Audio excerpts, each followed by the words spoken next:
Alors, pour parler de cette première année, je le disais, Sabrina, vous êtes restée avec nous. On a également accueilli sur ce plateau Louis Gérin. Bonjour Louis, tu vas pouvoir nous partager ton expérience, ton ressenti, ton quotidien dans le programme. Alors Louis, il faut qu'on le dise à nos auditeurs, tu as quelques années derrière toi à l'ESDES, puisque tu es en 4e année, si je ne dis pas de bêtises. Exactement. Donc tu es entré à l'ESDES sur la première année du Bachelor in Business. On va parler de cette première année, là c'est ce qui va nous intéresser dans les minutes à venir.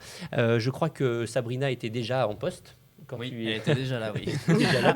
Et je pense que vous avez déjà partagé beaucoup de choses ensemble. Alors, Louis, de ton point de vue, là, on a des lycéens, on a des parents qui nous regardent. Qu'est-ce que tu aurais envie de dire à un lycéen qui s'interroge sur peut-être le niveau de difficulté, le travail qu'il y a à fournir sur cette première année, et qui aurait peut-être peur de l'exigence?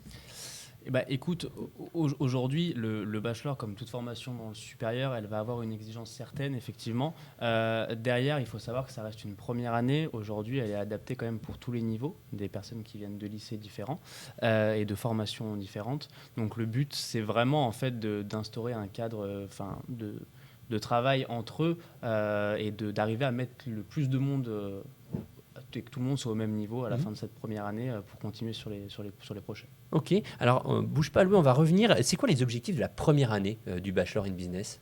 Les objectifs de la première année, c'est rapidement, je l'ai un peu dit, mais développer des compétences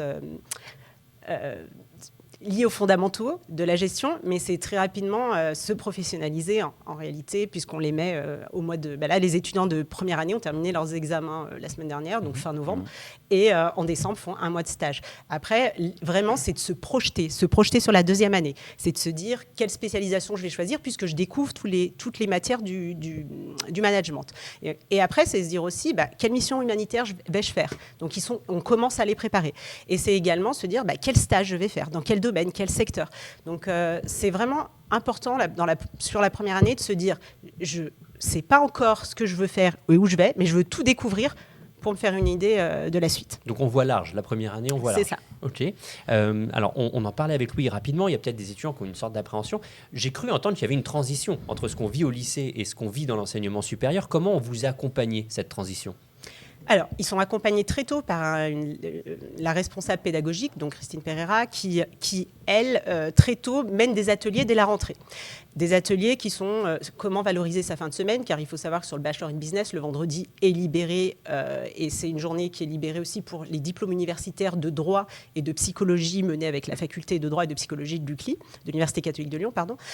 Et c'est très important aussi de mener des ateliers sur le développement des outils numériques, la fresque climat, la fresque IA, et également la journée d'intégration.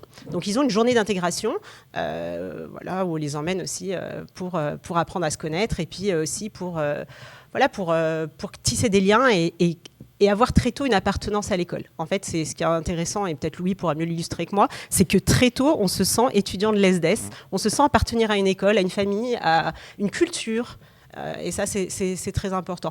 Et ensuite, on a la responsable pédagogique qui est dans son bureau et dont la porte est ouverte, et les nôtres aussi. Les étudiants savent qu'on est là pour les accompagner à tout moment de leur parcours, on les suit, et on fait très attention à ce qu'ils ne se soient pas trompés déjà de parcours, ce qui est plutôt rare en général, on les accompagne assez bien, mais on fait aussi attention pour bien les orienter et puis leur dire attention, c'est pas comme ça qu'il faut travailler, là on travaille plutôt en groupe, il faut s'organiser différemment qu'au lycée, etc. Donc peut-être que Louis pourra mieux illustrer. Ouais, Louis, justement, c'était quoi tes attentes quand tu es entré sur la première année du Bachelor ? Moi, quand je suis rentré sur la première année du Bachelor, je voulais vraiment sortir de ce côté lycée très, très académique. Je voulais trouver en fait plus de concret. Et c'est pour ça que je me suis dirigé vers le Bachelor. J'en avais discuté sur les journées portes ouvertes, etc. J'avais croisé Sabrina à ce moment-là aussi, quand j'étais pas encore étudiant. Et vraiment, ce que je cherchais, c'était cette partie très pratique dans l'apprentissage, dans le travail de groupe et tout ce qu'on peut réaliser derrière. Et j'ai été content de le trouver. Par la suite, j'ai pas été déçu, en tout cas, sur ce point-là. Et je pense des discussions que j'ai eues aussi avec d'autres étudiants, des amis, etc., des connaissances, on cherchait tous, je pense, en rejoignant le Bachelor, c'est cette partie-là qui a été importante pour tout le monde. Alors, tu nous parles de rencontres. Sabrina nous a dit on essaye absolument d'accompagner les personnes qui sont avec nous. Est-ce que tu peux nous expliquer peut-être la meilleure rencontre que tu aies faite depuis la rentrée ? Oui. Alors, j'ai rencontré ma meilleure rencontre, en tout cas à ce jour, qui m'a le plus apporté sur beaucoup de points. C'est un prof d'entrepreneuriat que j'ai rencontré en première année, qui s'appelle Sylvain Véron. S'il regarde ce live, il se reconnaîtra. Je l'ai rencontré en première année, je l'ai revu sur tout le reste de mon cursus, en deuxième, en spécialisation, en troisième année et encore aujourd'hui. Et c'est vraiment une personne qui a su m'aider, m'aiguiller sur mes choix dans un premier temps académiques et aussi sur ma vision professionnelle, et je l'en remercie beaucoup. C'est une très belle rencontre. Donc Sylvain Véran sur l'entrepreneuriat. Sur l'entrepreneuriat. Ok, on a parlé il y a un moment, Sabrina, vous avez parlé très rapidement, je voudrais qu'on prenne 5 minutes, vous avez prononcé le mot DU. Ah oui, on parlait de pluridisciplinarité tout à l'heure avec Monsieur Hurst, le directeur général. Est-ce que vous pouvez nous expliquer ce qu'est un DU ? Alors DU, c'est un diplôme universitaire qu'on peut délivrer sur 1, 2 ou 3 années. En l'occurrence, sur le Bachelor in Business, c'est 2 années. Donc les étudiants suivent le vendredi, donc c'est à peu près 50 heures de cours supplémentaires par semestre. Et ils suivent des cours avec des profs qui viennent de la faculté de psychologie ou de la faculté de droit. Le premier DU est le diplôme universitaire outil juridique du manager, qui donne un bagage solide de juriste en management, donc c'est très utile dans la vie quotidienne, mais aussi pour les entreprises. Et puis le deuxième, c'est le diplôme universitaire de psychologie appliquée au management. Donc celui-ci donne aussi une vision pour ceux qui veulent s'orienter aux ressources humaines, dans le coaching d'entreprise, le bien-être en entreprise, mais aussi sur tout ce qui est compréhension de l'humain. Et ça, c'est vraiment très intéressant, et ça leur apporte sur leur CV une hybridation et un profil totalement atypique et différent que très peu d'écoles peuvent offrir aujourd'hui. Donc nous, on profite de cette chance d'être dans l'Université catholique de Lyon pour travailler avec les différents instituts et les différentes facultés, et grâce à cela, on développe un peu d'hybridation. On le fait aussi avec, j'en ai pas parlé, le certificat de formation humaine qui est possible donc, dès la 2e année, mais les cours sont obligatoires en première année puisque ce sont des cours au choix sur les humanités. Donc ça va du théâtre à la relaxation, aux neurosciences, etc. Et là aussi, on profite de toutes les possibilités de l'université. Les étudiants sont mélangés avec des universités, d'autres facultés de l'université. Sur cette première année, et ce sera une question pour vous, Sabrina, de votre point de vue, c'est quoi le plus beau moment de cette première année ? Alors, je dirais que le plus beau moment de la première année, c'est la rentrée. Parce qu'à la rentrée, ils assistent au retour d'expérience Solicity, donc la mission humanitaire, sociale et citoyenne, qui est la contraction de Solidaire et Citoyen, Solicity, qui a commencé sur le bachelor en 2017 et qui a été un gros succès. Et les étudiants de première année se rendent compte de comment ils seront dans un an.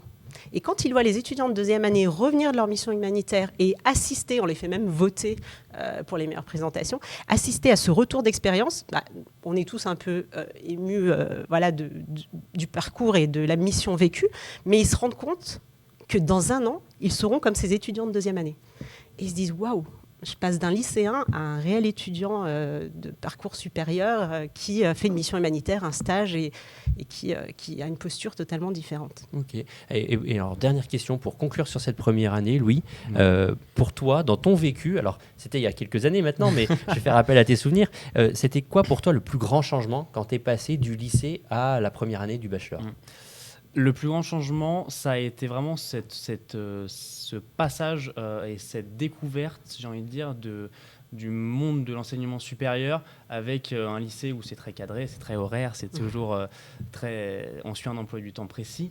Et là, on avait le jeudi après-midi pour les associations, on avait le vendredi de libre, moi je pouvais travailler. Et c'est vraiment cette indépendance dans la scolarité qui s'est créée petit à petit durant toute ma première année, qui m'a vraiment beaucoup plu et qui était rien à voir avec ce que j'avais pu connaître au lycée à ce moment-là. Voilà. J'ai découvert des gens, des associations de différentes années, parce qu'il y avait des 4e années, il y avait des 3e années, il y avait tout le monde, alors que j'étais simplement en première année, moi, à ce moment-là. Donc c'était vraiment ça, ce que j'ai réussi à découvrir et la principale différence.